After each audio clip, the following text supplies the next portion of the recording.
कितना शुभ समय है, कितना पवित्र दिन है। इस समय श्राद्ध पक्ष भी चल रहा है और इस श्राद्ध पक्ष में आप सभी श्रीमद् भागवत जी की कथा, भगवान श्री राम की कथा श्रवण कर रहे हैं। आपको एक बात बताऊं, ये जो 16 दिन होते हैं श्राद्ध पक्ष के, इसमें जितना हो सके आपको दान पुण्य भजन कीर्तन, जितना आप सात्विक रह सके आपको रहना चाहिए। श्राद्ध पक्ष हमारे पितरों के लिए बनाया गया। कई बार कहते हैं ना पितृदोष लग रहा है। पंडित जी के यहाँ जब आप जाते हैं तो आचार्य जी देख के बताते हैं कि पितृदोष है, जिसके कारण आपके घर में संतान नहीं होती, आपका वंश आगे नहीं बढ़ता, तमाम सारी समस्याएं होती हैं। हमारे जो पितृ होते हैं, इन 16 दिनों में जो श्राद्ध पक्ष चल रहा होता है, हमारे पितृ यमराज भेजते हैं, जाओ आप अपने अपने घरों में जाओ देखो।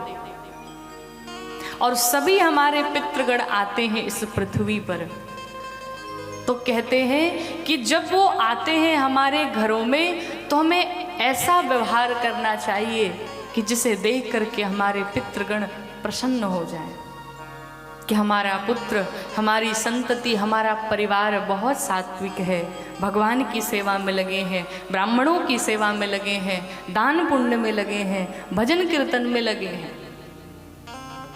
भगवान के 2 मुख, भगवान के 2 मुख होते हैं। भगवान को अगर हमें कुछ देना हो, निवेदन करना हो, तो हमें कैसे देते हैं?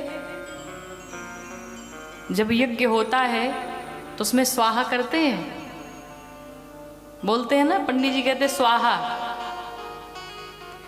तो जो अग्निदेव हैं भगवान का मुख है। हम जितनी आहुतियां डालते हैं, जिस जिस देवता के नाम से डालते हैं, जब स्वाहा बोलते हैं तो सभी भगवान हमारी उन आहुतियों को ग्रहण करते हैं। तो पहला स्वाहा और दूसरा आहा। दूसरा मुख है आहा, अर्थात जब कोई ब्राह्मण आपके दरवाजे पे आता है, आप किसी ब्राह्मण को भोजन पवाते हैं, बड़े सात्विक विचार से, बड़े भाव से, बड़े प्रेम से, और वो ब्राह्मण जब खूब पा लेता है, खूब भोजन कर लेता है, और आप बड़े प्रेम से महाराज जी और थोड़ा सा पाइए, महाराज थोड़ा और पाइए, और जब ब्राह्मण अपने इस पे हाथ रख के बोले आहा, आनंद आ गया, बहुत आनंद आया। जब ब्राह्मण ऐसे प्रसन्न होकर के, खुश होकर के ये कह दे, उसके मुख से आहा निकल जाए, आप समझ लेना फिर आपके पितरों को भी वो भोजन पहुंच गया, आपके पितर भी प्रसन्न हो गए। तो भगवान तक जब हम कुछ निवेदित करते हैं तो अग्नि में, यज्ञ में, हवन में हम स्वाहा बोल करके भगवान को निवेदित करते हैं। और जब पितृ पक्ष चलता है तो ब्राह्मणों को जब हम भोजन पवाते हैं तो ब्राह्मण देव जब प्रसन्न होकर के, आनंद होकर के खूब आशीर्वाद दे दें, आप समझ लेना आपके पितृगण प्रसन्न हो गए। और जब भी कोई ब्राह्मण, पितृपक्ष में जब आप ब्राह्मणों को भोजन पवाएं, कोई भी ब्राह्मण जब आपके दरवाजे पर आए तो सबसे पहले बाहर ही उनके पद प्रक्षालन करें, अर्थात पांव पखारें, ये समझ करके नहीं कि वो ब्राह्मण हैं।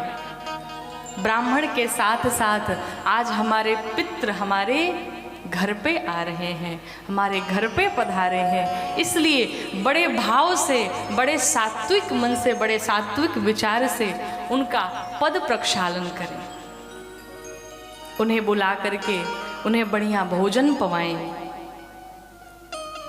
उसके पश्चात उन्हें वस्त्र निवेदित करें, उसके पश्चात उन्हें दक्षिणा अवश्य दें। कोई भी ब्राह्मण आए, भोजन पवाए तो उन्हें दक्षिणा अवश्य दें। दक्षिणा द्रव्य जो भी आपसे बन सके आप इस दान को अवश्य करें। और ब्राह्मणों का भी यहाँ पर नियम बताया गया, कहा जो ब्राह्मण, जिस ब्राह्मण को आप भोजन पवाने के लिए घर पे अपने बुलाते हैं या जहाँ कहीं भी बुलाते हैं, भोजन कराते हैं, उस ब्राह्मण को एक दिन पूर्व रात्रि के समय भोजन नहीं करना चाहिए। जिस ब्राह्मण को आप भोजन के लिए बुला रहे उसका भी नियम बताया गया शास्त्रों में। कहते हैं कि उसे एक दिन पूर्व भोजन नहीं करना चाहिए, एक दिन पूर्व उसे ब्रह्मचर्य का पालन करना चाहिए। ब्राह्मण ऐसा हो जो गायत्री का जाप करे, मंत्र का जाप करे, ऐसे ब्राह्मण को पितृपक्ष में, इस श्राद्ध पक्ष में बुला करके भोजन पवाएं। जो सात्विक ब्राह्मण हो, जो नियम से चलता हो, जो गायत्री मंत्र का जाप करता हो, जो एक दिन पूर्व भोजन न करे, उस ब्राह्मण को बुला करके इस श्राद्ध पक्ष में भोजन पवाएं, उनके पद प्रक्षालन करें। हर प्रकार से सबके नियम बताए गए। और सबसे पहले एक चीज और ध्यान में रखा जाए, जब भी आप इस श्राद्ध पक्ष में भोजन किसी ब्राह्मण को पवाएं तो स्टील की थाली में नहीं, या जो आजकल चीनी मिट्टी के चलते हैं, बिल्कुल नहीं, मना किया गया। कहा निषेध है। अगर भोजन पवाना है तो पत्तल में पवाएं, अर्थात वो ब्राह्मण नहीं, वो आपके पितृगण उस भोजन को पा रहे हैं, इसलिए भोजन जब भी ब्राह्मण को पवाएं तो पत्तल में पवाएं। और उस पत्तल में काला तिल अवश्य रखें। क्यों? काला तिल पितरों को बड़ा ही पसंद होता है, उससे प्रसन्न होते हैं। जब ब्राह्मण आए तो उनके बगल में भी काला तिल रख दें।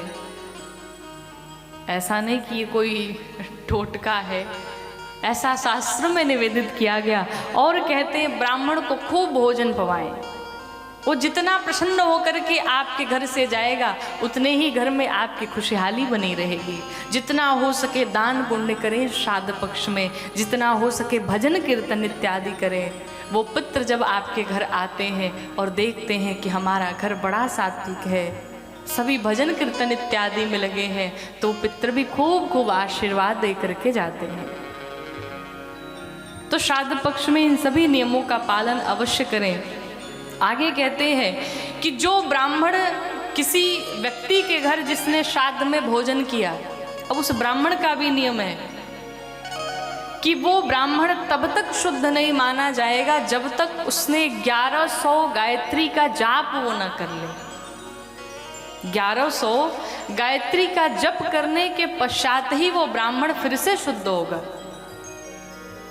आजकल बहुत अजीब स्थितियां हो गई हैं, अब कहना नहीं चाहिए, लेकिन एक ब्राह्मण पता चले सुबह में वो यजमान के यहाँ, दूसरे टाइम उस यजमान के यहाँ, तीसरे टाइम उस यजमान के यहाँ। नहीं, कदापि नहीं।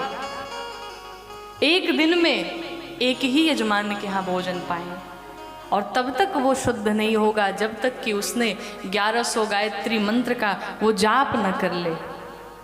पितृपक्ष में, श्राद्ध पक्ष में कोई भी मांगलिक कार्य निषेध है, कोई भी मांगलिक कार्य नहीं करना चाहिए इस श्राद्ध पक्ष में। आगे कहते हैं कि आप जब भगवान शंकर के मंदिर में जाएं, भगवान शंकर का यहाँ पर मंदिर है, और आप जब मंदिर में आते हैं तो जिस प्रकार आप दूध में जल मिला करके भगवान का अभिषेक करते हैं, तो ऐसा कदापि न करें।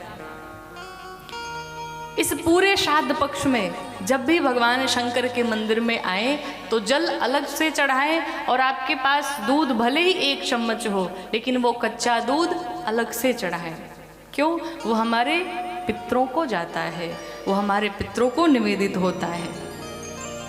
तो ये सारी क्रियाएं हमें श्राद्ध पक्ष में करनी चाहिए। और आप सब बड़े सौभाग्यशाली हैं कि इस विदेशी धरा पर भी यहाँ पर भगवान के इस पावन चरणों में बैठ करके और श्री राम कथा का श्रवण कर रहे हैं। आप सब बहुत भाग्यशाली हैं। भगवान को बारंबार धन्यवाद करिए कि प्रभु आपने इतना सुंदर संयोग बनाया।